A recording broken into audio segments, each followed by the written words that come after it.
నాన్న, అలా నడుస్తుంటే నొప్పిగా ఉందా? అంత నొప్పేం లేదు, కానీ నడుస్తుంటే కొంచెం పట్టేస్తుందమ్మా. తర్వాత డాక్టర్ని అడిగి ఫిజియోథెరపీ చేయిస్తే బెటర్ ఏమో. ఆల్రెడీ నేను డాక్టర్ని కనుక్కున్నాన్రా, అవసరం లేదు అన్నారు. ఇలా ప్రాక్టీస్ చేస్తే సరిపోతుందన్నారు.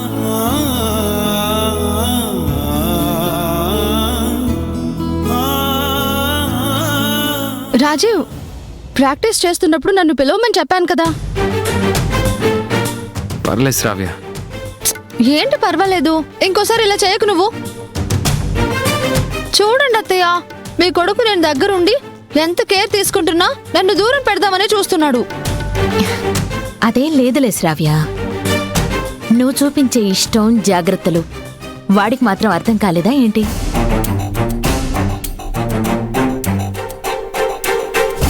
అయినా నేను చూపించేంత ప్రేమ నువ్వు కూడా చూపిస్తున్నావని వాడే చెప్పాడు కదా. చెప్పారనుకోండి, కానీ ఈ మాత్రం దూరం పెట్టినా నేను ఊరుకోను. డాక్టర్ ఆ స్టిక్ లేకుండానే ప్రాక్టీస్ చేయమన్నాడు రాజీవ్. ఆ స్టిక్ పక్కన పడి. వద్దు శ్రావ్య, పడిపోతాడేమో. నేను పక్కనే ఉన్నాను కదా అత్తయ్య, ఎప్పటికీ ఇలాగే పక్కనే ఉంటాను. ఇక్కడే కాదు, జీవితంలో కూడా. రాజీవ్ పడిపోకుండా చూసుకునే బాధ్యత నాది. రాజీవ్, ఇలా ఇవ్వు.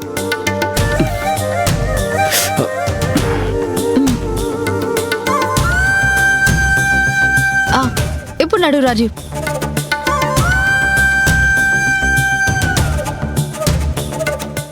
రాజీవ్ని శ్రావ్య ఎంత బాగా చూసుకుంటుందో. ఆ జ్యోతి ఉంది, ఎప్పుడు చూసినా మొహం మాడిపోయిన పెనంలాగా పెట్టుకుని ఉండేది. రాజీవ్, కమాన్.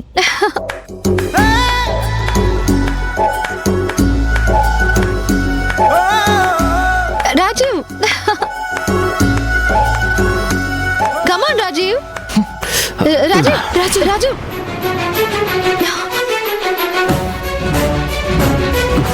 చెప్పాను కదా అత్తయ్య, రాజీవ్ పడిపోకుండా చూసుకునే బాధ్యత నాది అని. మీరు అస్సలు టెన్షన్ పడకండి. రా రాజీవ్.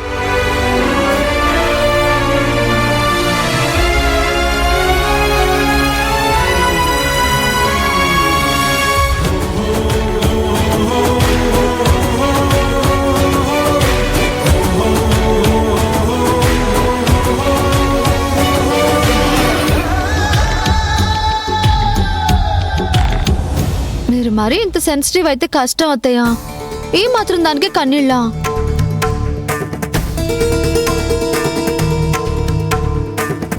రాజీవ్కి ఏం కాలేదు. నా కన్నీళ్ళు ఇప్పుడు వాడి కింద పడబోయినందుకు కాదమ్మా, గతం తాలూకు జ్ఞాపకాలు మదిలో మెదిలి కళ్ళు తడయ్యాయి.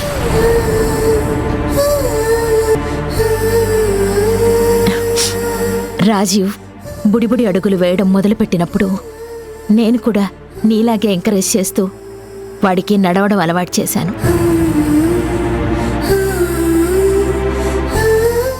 ఇప్పుడు ఈ సిచ్యువేషన్ చూస్తే నాకదే గుర్తొచ్చింది.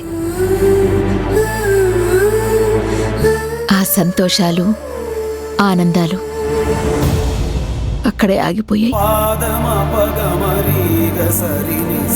కాలచక్రం గిర్రున తిరిగింది. రోజులు గడుస్తున్న కొద్దీ కోపాలు, ఆవేశాలు, టెన్షన్స్, భయాలు ఇదే జీవితం అయిపోయింది.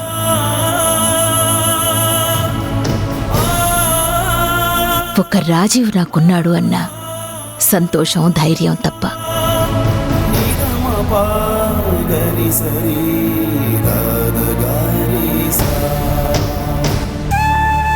ఫీల్ అవ్వకండి అత్తయ్య. అటు చూడండి, మిమ్మల్ని చూసి రాజీవ్ బాధపడుతున్నాడు.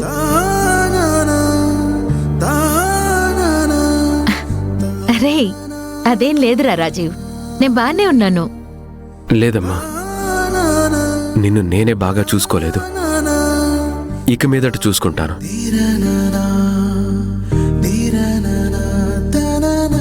అత్తయ్య, మీరు వెళ్ళి వంట చేయండి. ఆ ధ్యాస నుండి మీ మైండ్ కొంచెం ఫ్రెష్ అవుతుంది. మంచి ఆలోచన. రాజీవ్, నీకు సూప్ అంటే ఇష్టం కదా, చేసి తీసుకొస్తాను. అలాగే అమ్మా.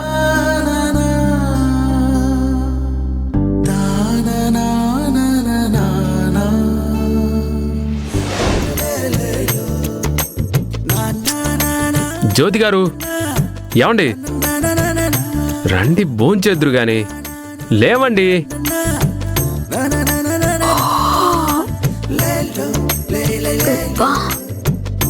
ఏంటి దొరబాబు, ఇప్పటిదాకా గొంతు ఎండిపోయేలా వాగాను కదండి. సరే రండి, భోంచేద్దురు గాని. రండి రండి, లేవండి.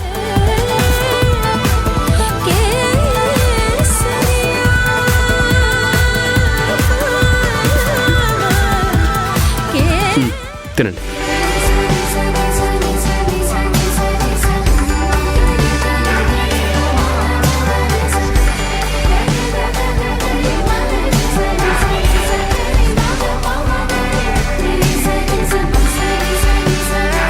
మీకు ఎక్కరి నచ్చిందో జ్యోతి గారు? నచ్చితే నచ్చిందని చెప్తే నేను హ్యాపీగా ఫీల్ అవుతాను కదా బంగారం. నాకు ఎక్కరి అంటే చాలా ఇష్టం. మీకు ఇష్టమైతే మీరు తినండి. మీ ఇష్టాన్ని నా మీద ఎందుకు రుద్దుతారు? నాకు ఇష్టమో లేదో కనుక్కోవాల్సిన అవసరం లేదా? ఇదొక్క కర్రీ చేసి తిను తిను అంటే ఎలా తినేది? మరి ఏం చేయమంటారు జ్యోతి గారు? నాకు ఈ ఎక్కరి వండడం తప్ప వేరే ఏం చేయటం రాదే.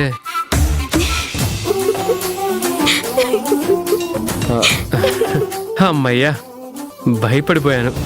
తినండి.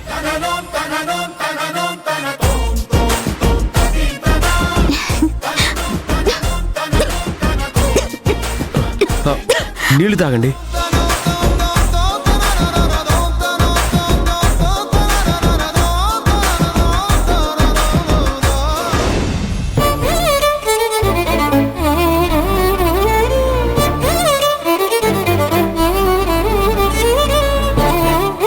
ఏంటి రాజీవ్ ఆలోచిస్తున్నావు? ఏమీ లేదు శ్రావ్య. ఓ, ఇందాక అత్తయ్య ఫీల్ అయిన దాని గురించి ఇంకా ఆలోచిస్తున్నావా? అత్తయ్యకి నువ్వంటే ప్రాణం కదా. నీ వంటి మీద చిన్న గీత పడినా తను తట్టుకోలేదు. నాకు కూడా అమ్మ అంటే ప్రాణం. అమ్మకి ఒంట్లో చిన్న నలతగా ఉన్నా మళ్ళీ తను మామూలు మనిషి అయ్యేంత వరకు నేను తట్టుకోలేను.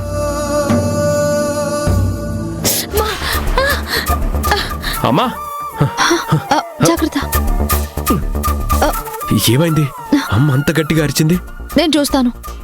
నేను కూడా వస్తాను.